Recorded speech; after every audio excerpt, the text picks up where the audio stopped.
G'day everyone, welcome back to the channel and welcome to episode 7 of this Arsenal career mode. As I mentioned at the start of every episode, make sure to go back and check out the previous episodes if you want to see how we got here. If you're still watching this series, make sure to take the time out to like, comment, subscribe, really appreciate it. And I appreciate if you're just watching, just lurking and not providing any feedback. I still appreciate you watching the series, so yeah, thanks. In this episode we're going to get through the month of January. This is the transfer window month, so a very big month in the series. But yeah, first we just managed to smash Swindon Town. I didn't think there was any point of you showing the highlights for that one because it was quite a boring game and we just dominated against a really lower quality side. But yeah, just checking the table now. As you see there, we're in 5th position, so obviously want to step that up.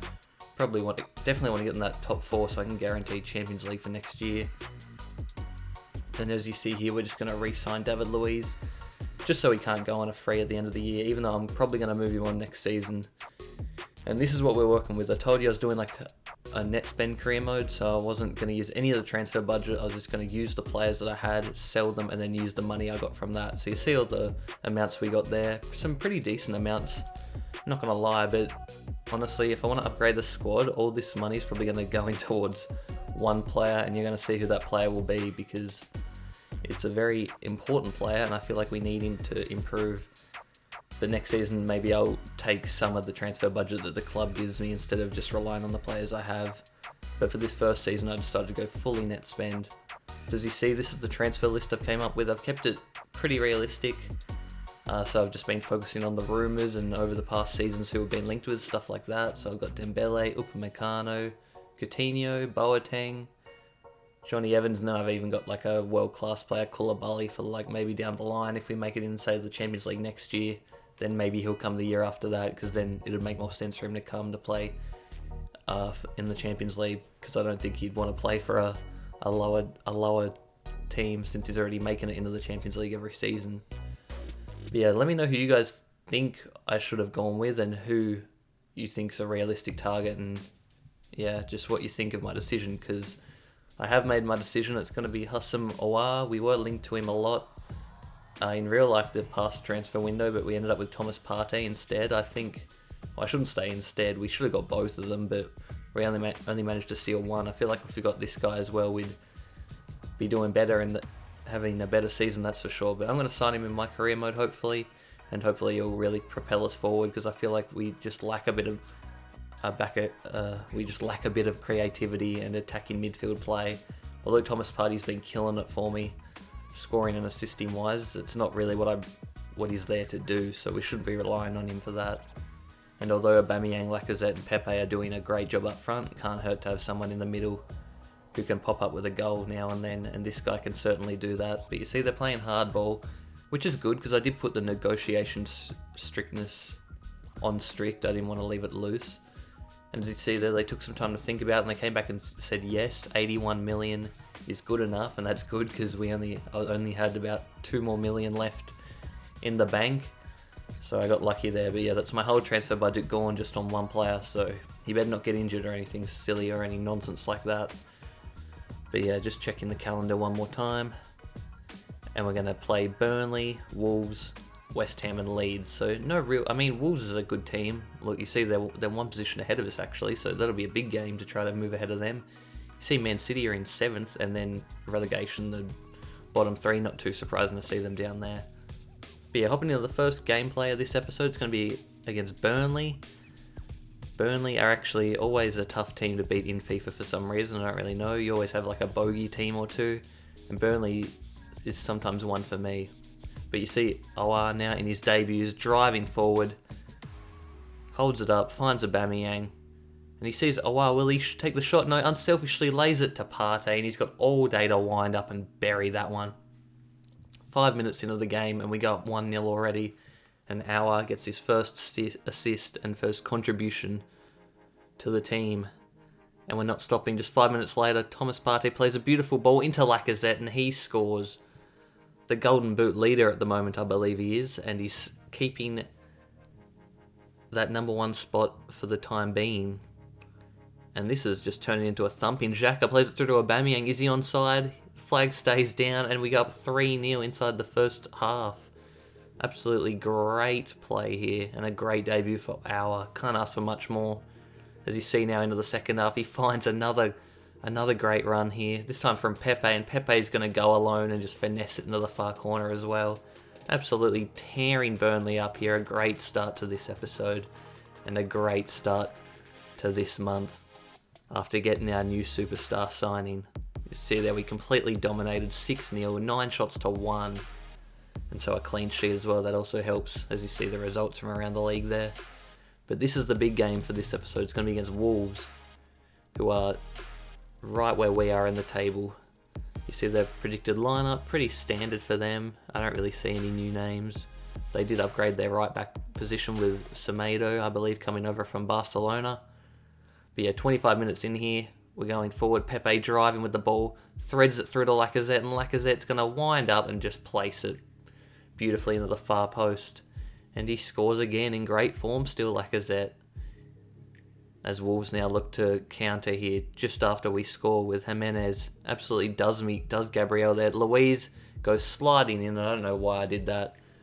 I just panicked and thought he was going to shoot earlier than he did, and he just worked it around me. As we jump into the second half now, and Auer plays the ball over the top. Is Aubameyang going to get there? He is somehow, and he chips it over. Oh, it hits the post.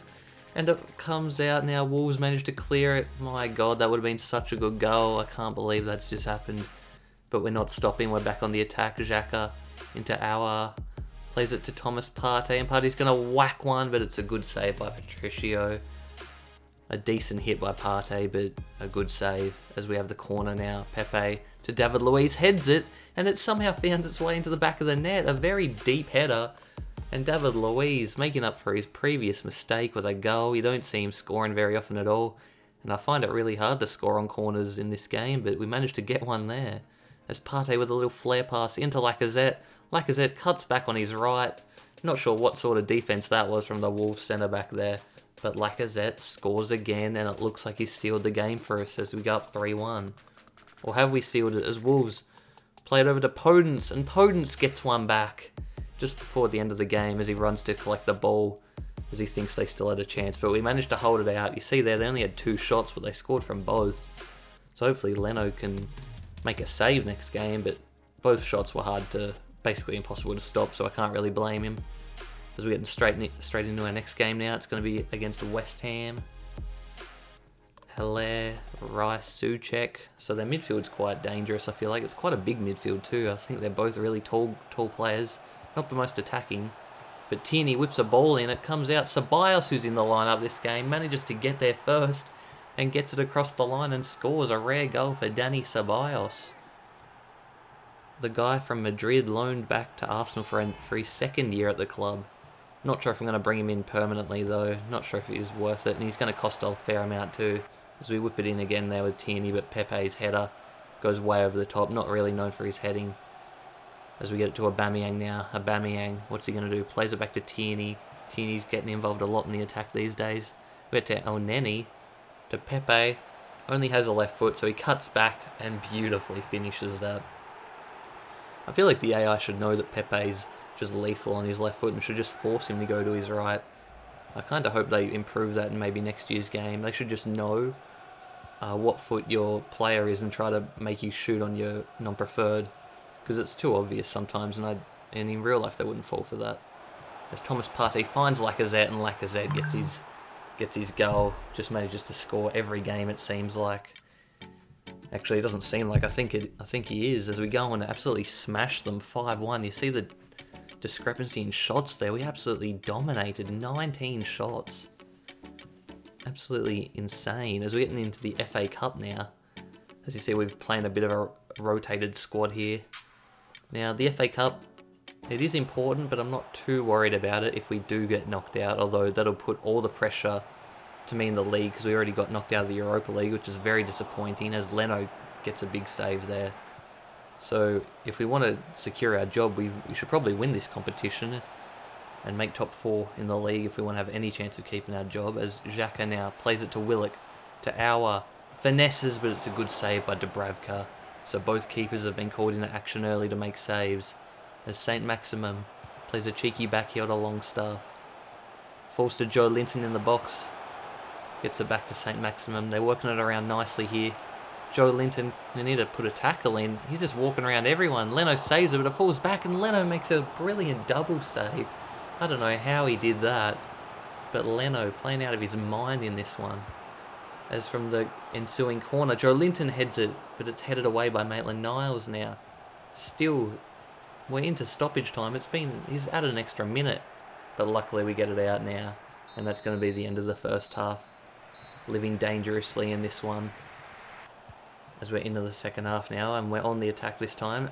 Auer, waiting for some movement, plays it out wide to Tierney, who plays it to Xhaka. Sees Willock in space to Martinelli, and Martinelli finesses it, but it's just wide. Jeez, I would have predicted him to finish that, or at least get it on target. But Newcastle now on the attack. Maitland-Niles manages to get a touch, but it falls back to, what's his name, Bardera, I think. I don't know how to pronounce that, but he's finished it beautifully. And Leno wasn't able to do anything about that one. As we're looking for the equaliser now, Martinelli. I think this will be our Aubameyang replacement once Aubameyang starts getting on. Martinelli, no one coming at him, just decides to shoot. And Dubravka is called into action again there with a good save. But Newcastle looking to win the game now. They play it through. Joe Linton makes a great run. Can Saliba get back? He does, but he gets done there. And Joe Linton shoots, and Leno with a brilliant save. He's kept our cup hopes alive there with a great save. And can we get an equaliser to push this to a replay? Auer to Thomas Partey. We've brought on some big boys now. Willock to Martinelli. Martinelli on his non-preferred left, and he scores in stoppage time. And he's managed to save this game, and it's going to go to a replay in the future. But a great strike there from Martinelli on his non-preferred. Leno was probably man of the match for that one as well. You see a very even game. Both had the same shots on target, exact same possession, 50%. And we're going to get a replay. As we have a game against Leeds now. Probably should get a win from this one. Definitely not the same strength of squad as us, that's for sure. So definitely want 3 points out of this one. As we're playing El Neni a bit more, we're rotating the squad a little bit more as well, just to keep some players more happy. As Pepe plays a back heel, Aubameyang just can't get there first. The Leeds keeper Casilla manages to gobble that one up before Aubameyang can slide in and pinch that one. As El Neni drives forward with Partey, waiting for Pepe to make his run. We give it to him now, and Pepe is just too fast for everyone. Alioski can't keep up, and Pepe slots it in the far corner. Pepe gets another one on his left, of course. His right leg's only for standing on, and he finishes that one to put us up 1-0. From a goal kick now, Thomas Partey, the big man, manages to win the header, and Pepe plays it in the Lacazette. Lacazette just waiting on it, plays it back to El Neni. El Neni finds Partey again. Lacazette finds the overlap by Aubameyang, and Aubameyang shoots and scores and puts us up 2-0 just before half-time. And this is looking very good for us. As we fast forward late into the second half now, Newcastle, can they make a comeback? They get it to Rodrigo. A great signing from Leeds, I feel like. I really like Rodrigo. They get it out wide to Phillips. Phillips plays it to Tyler Robertson. He thumps it in at the near post. Leno can't do anything about that one, as they have a chance to equalise. But we're on the attack again now, looking to seal it. We've brought on Nketiah, and they just back off us. And Nketiah's going to let one fly from deep, and it's gone straight over the keeper into the top corner. A great finish from Nketiah, although I do have to have some questions about Dubravka there. He made a few good saves, but that one I feel like he should be doing better. But Nketiah will take that goal, and it's good to see he rewarded me with that goal, because I don't use him that often. I prefer to use Martinelli, as I think Martinelli's going to be the future, not Nketiah, unfortunately. As you see, the biggest deals from the transfer window so far. Umtiti went to our rivals Tottenham. Lots of big clubs doing business, obviously, when you expect when I was looking at the top deals. But yeah, make sure to pause it if you want to look more in detail at all the moves from the transfer window. Quick look at our objectives. Our manager rating is actually up to 73, which isn't too bad. I think it was lower in the previous episodes. But that's going to be it for me for this episode, guys. Make sure to smash a like, comment, subscribe. Appreciate you guys for watching, and I'll see you in the next one, where we take on Newcastle in the FA Cup replay. Peace.